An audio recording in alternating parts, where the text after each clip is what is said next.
this evening's Oscars? What? Huh? Oops. Okay, can we try that again? One mistake.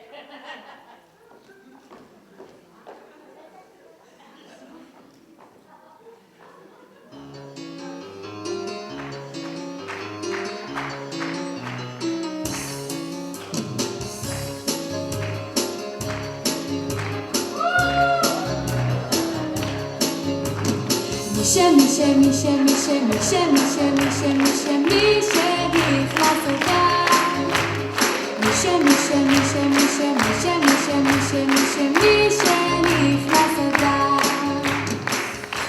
Okay, so I was a little bit off. Really, I am Leslie Reuter. I'm so excited to be your host for tonight's Bikur Cholim of Passaic Clifton's evening of music and inspiration for women when you believe. You know, it's really a testament to the idea that what can happen when you believe, the fact that I actually am glad to be here tonight and not at the Oscar ceremony. It's true, especially for those of you who know me, right? Because about 20 years ago, I moved out to Los Angeles to earn my Oscar, and Isha Torah got me instead, thank God. And when I went to Yerushalayim to learn, I was sitting across the table from Rebbetzin Weinberg of IAT fame, and she asked me a question when I told her about my Oscar dreams. And she said, who's going to be in that audience when you're up there on stage accepting your Oscar? Is it going to be wife beaters and cheaters, drug addicts, any alcoholics perhaps? And if it would make a headline in the newspaper if they stay married, right? And then she made me a promise. She said that if I stayed in Yerushalayim and learned, and if I learned Torah and did the mitzvot, that a little while down the road, I would have a very different set of people, very different caliber of people applauding me. And I think she was right. See what happens when you believe? We have an amazing show here for you tonight. Music and inspiration. I do have a few notes. Everyone take a minute now to check and make sure your cell phones are off. If there's some kind of an emergency, you can keep it on vibrate. But the thing I do when I have to do that is find a sore muscle on yourself, put it right there, so that when it goes off, you get a nice little massage, and everybody in your row doesn't feel like they're getting tasered, you know, when those go off. Okay, great. This is going to be a 90-minute show without an intermission. Amazing performers here tonight. Please feel free to take any non-flash pictures. Flashes are a little bit disturbing to the people performing. And right now we're going to have the inspiration part of the evening begin with Mrs. Debbie Selinger, who's going to give us some of her special brand of Divrei Torah.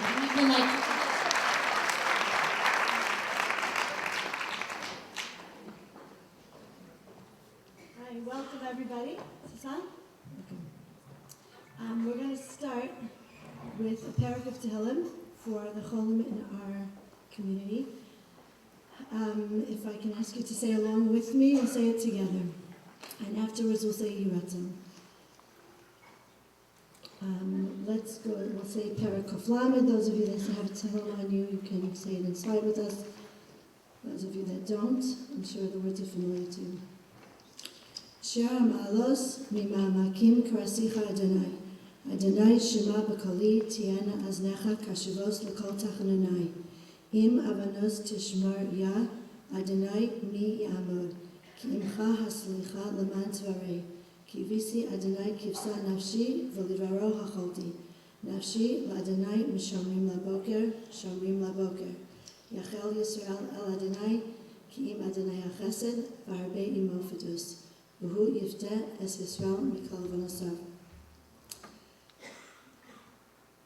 Yiratzon Fanach Adonai Lein V'Ezher Tishlach Me'ra B'Ufu Sh'Nira Min HaShamayim B'Ufuas HaNefesh B'Ufuas HaGuf L'Cholim Chana Bas Leah Avram Chaim Ben Michla Perel Yitzchak Dov Ben Perel Levi HaKohen Ben Rachel Sarah Bas Ahuva Esther Bas Shena Devorah Chiyana Bas Aliyata Chaya Malka Bas Leah Frumet Chaya Tova Bas Chana Alter Yisrael Ben Chaya Rachel Pasasara bas Itahena, Chaya Rachel bas Devorah Mindel, Pasasara Chaya bas Michla Shena, Noah bas Sheila, Henner Sarah bas Vega Malia, Tzvi Ilan ben Gittel, Kalma Chana bas Leah, Leah Fega bas Chaya Sarah, Menachem Nachshon ben Sarah, Shira Razel Esther bas Mina Zosha, Tehila Bracha bas Ilana, Rivka bas Devorah, Leah Mindel bas Netya, Ruvain Pinchas ben Chaika, Fega bas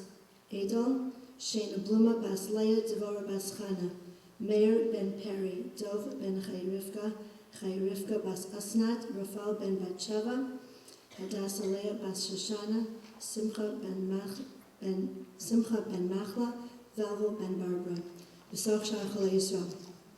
Okay, thank you. Also, we've been asked to have in mind Devar Chiana bas Eliata tomorrow for a procedure. And just having everyone should have some extra thought about her in our tefillos. Nobody wanted to be in the Warsaw Ghetto. But one of the worst things that you could be in the Warsaw Ghetto was expecting a baby. And there was a young woman who was expecting a baby while she was living in the Warsaw Ghetto. And she had a sense that something was not okay with the pregnancy. And the Nazis, Yamach Shemam V'Zichram, were too busy trying to kill us, to provide us with any medical care. And she knew that the only hope that she would have for herself and for her unborn baby was to get out of the ghetto. And that's what she did.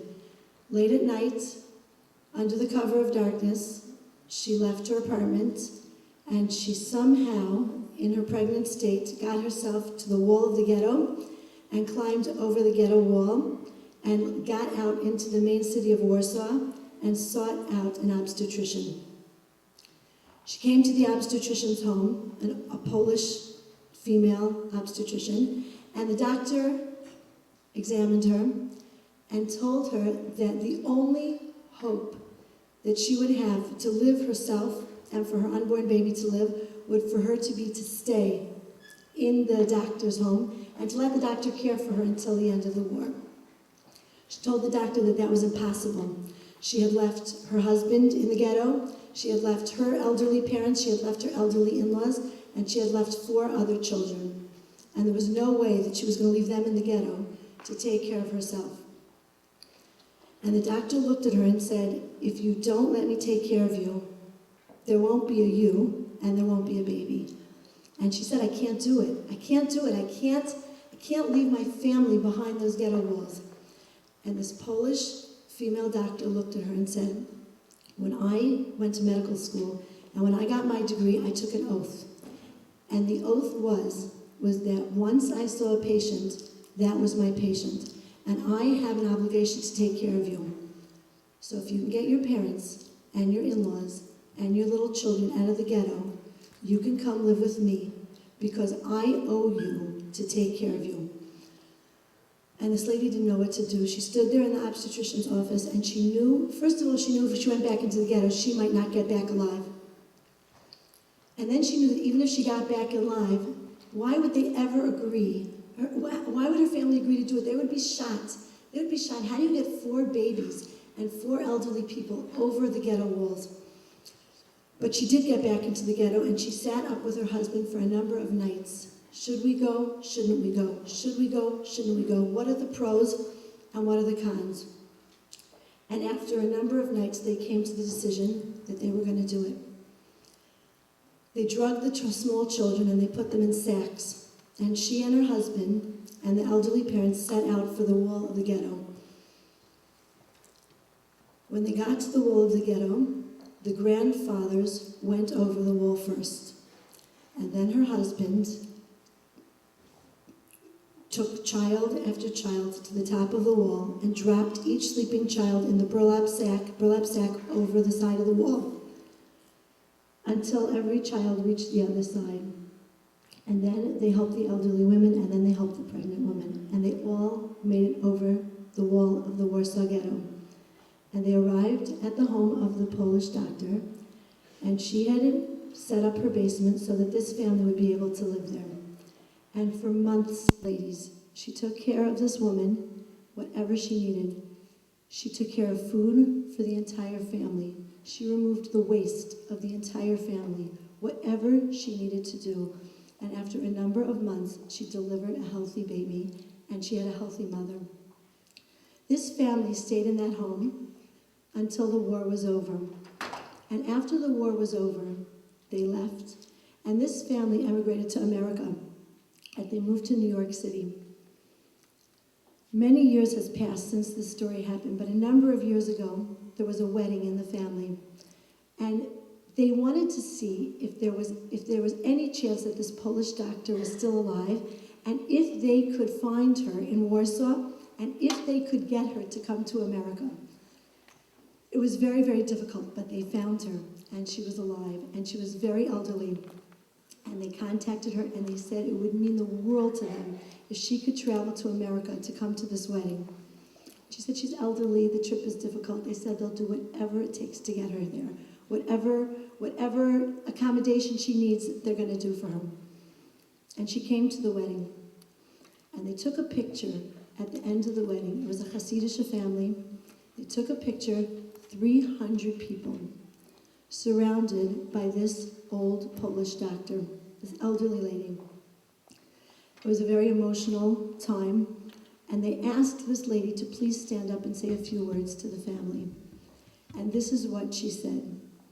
She said that when she was in Poland and she was a doctor, she was a religious woman, and she always read the Bible, and she always remembered the story of Sodom v'Amorah, and she remembered that the world could be saved if there were 50 good people, or if there were 45, or if there were 40, or if there were 30 or 20 or 10. And she always remembered that story, that if there were only 10 people, the world could have been saved. And she looked at these 300 Hasidic people, and she said, all I wanted was that there should be 10 people in Poland like me. There should just be 10 people. And if there were 10 people like me, we could have saved Poland. We could have saved it, but there weren't 10 people like me. And this is what she told the people. And they asked her, how did you have the courage to do that? And she looked at them and she said, all I did was what was right. I'm not a hero. All I did was what was right. I just did the right thing.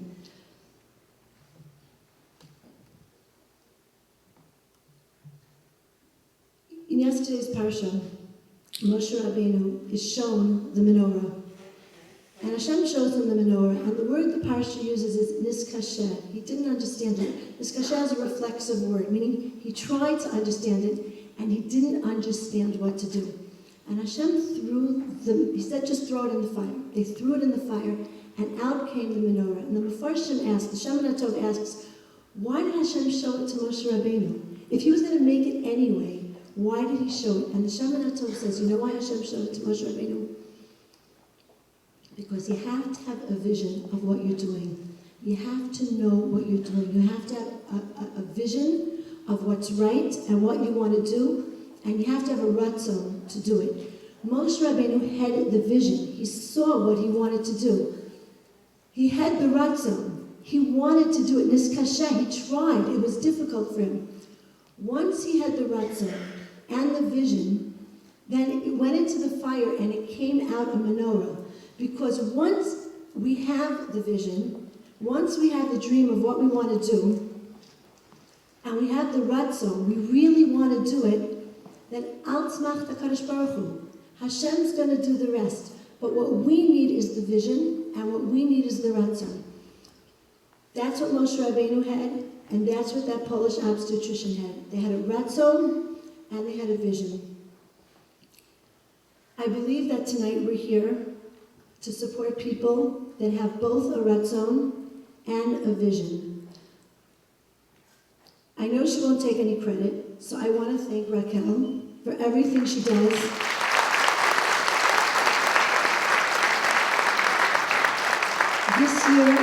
This year I myself was a recipient of the chesed of the Bikur Cholim. They helped me in a number of ways, and I will forever be indebted. We're here to support an organization with a ratzon and with a vision. If we're making those meals or driving those people to doctors or giving out medical equipment, or whether we're giving in a check. Whatever we can do for this Bikur Cholim, I'm happy to be a part of. And it's my collective bracha, together with all of you, I'm sure, that Raquel and her incredible team, because they have the ratzon and because they have the vision, they said this siyata d'shmaya, that it should all come together, and they should have kayach to keep helping the Passaic Clifton community in all of our needs. Thank you very much, and enjoy the show. The Bikur Cholim is called upon to assist families touched by all types and severities of health-related issues. They provide much-needed support for families affected by cancer, heart disease, chronic pain management issues, and mental health challenges. But besides all of this, the Bikur Cholim is there to help with the short-term medical challenges that can often catch families off guard and unprepared. For the ladies in our audience who are moms with school-age children, I see there's plenty of you, take a moment to reflect on the whirlwind that is the everyday routine of your home. Getting food on the table that everyone's willing to eat. Homework, baths, teeth brushing, bedtime, laundry, lunches, carpool, it goes on. And now let's add a little twist. You wake up feeling under the weather. A little scratchy throat, achy, feverish. Does everything feel just a little bit less manageable? So can you imagine how you might feel if you've just broken your arm or leg? Or if you've been put on bed rest in a pregnancy or recuperating from a surgery? Who will drive the carpool, make dinner, pack lunches, drive you to your medical appointments? And what about the dishes and the laundry that are growing into mountains? And the charges for x-rays, prescriptions, and doctor visits that you can't afford and you didn't budget for? This is the beauty and the strength of the Bikur Cholim in our community. Delicious hot meals delivered to your door, volunteers to help with transportation to medical appointments, coverage in the house to help your children keep on schedule and feel assured that their needs are being met consistently and lovingly, and financial aid to ease the burden of unaffordable medical bills so you can focus your energy on the things that count. That's just a small measure of what our Bikur Cholim does for us every day. But enough for now, we'll talk more later. Now for our first performer. For any of you who haven't yet heard her, you're in for an amazing treat. And for those of you who are big fans like myself, you'll be really happy now. This musician has just released 2 debut CDs of her music, one for young children and one for teens and women. And we have them both and play them constantly and dance to them.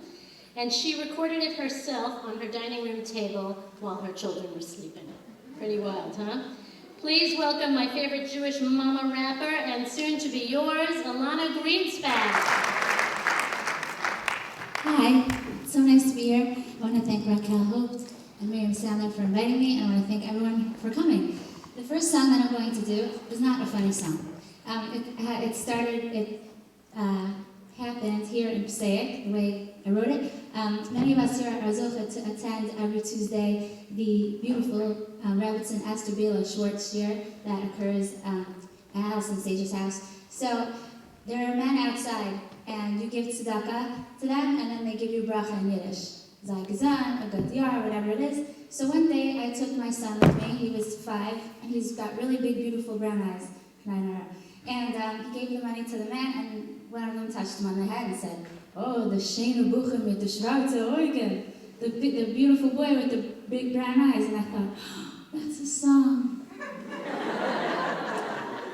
But I don't know Yiddish, but I knew that it had to be in Yiddish, so what to do? So I wrote down all my sappy motherly feelings in English, and then I posted on Luach, looking for a female Yiddish speaker. Please call me to help me do a translation. So I got 2 calls, and one of the women is the woman that sits next to me at the shiur, Anita Ganuni. So I went over her house, and she wouldn't take money, and we sat down a few times, and we worked out, what I wanted to say in Yiddish. So I'll tell you what it is, so you'll understand. Okay. The Eibishter, Hashem, gave me a child. I can kiss and hold him all day long.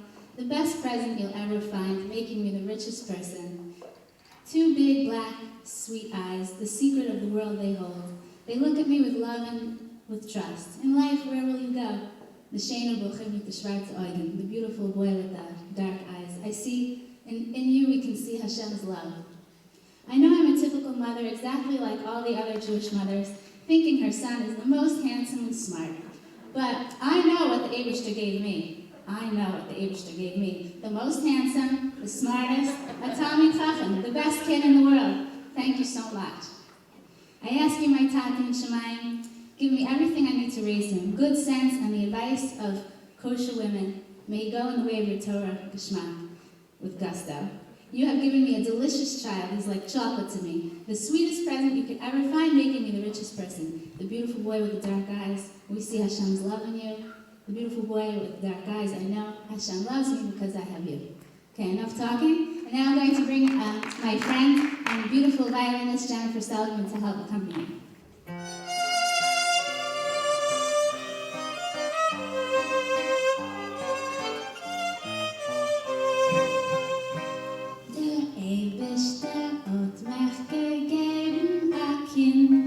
Ich kenn mich nicht an Holten, Säckischen und Aschir, der größte Matone, was mich kein Giffen nimmt, das macht mir die größte Gewinn.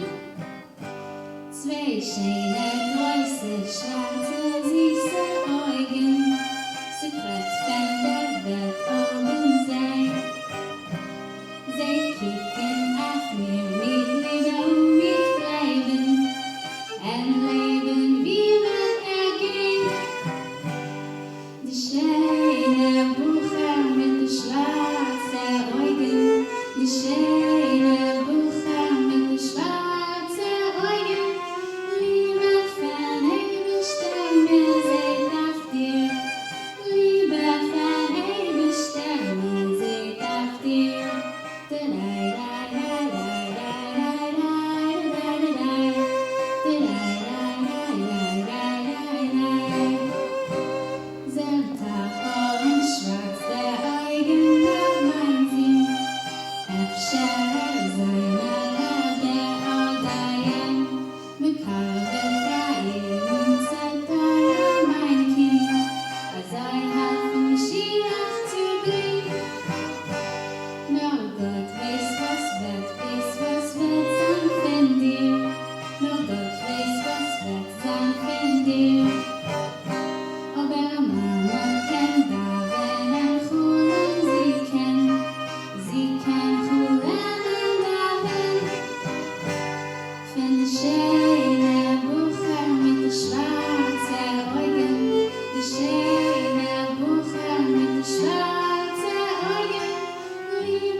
Der siehste Matone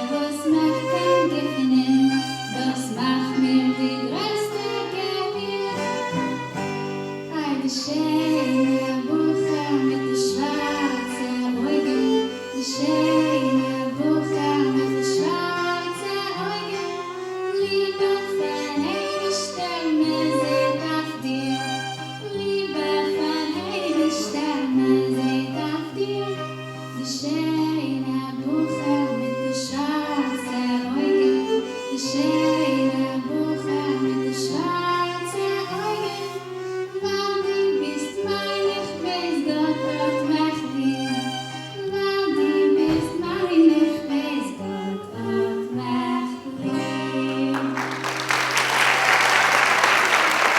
Okay, thanks, John.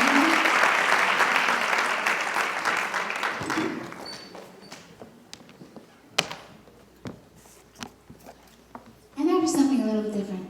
We have to thank Hashem for everything, right? For our health, for our families, just for being alive.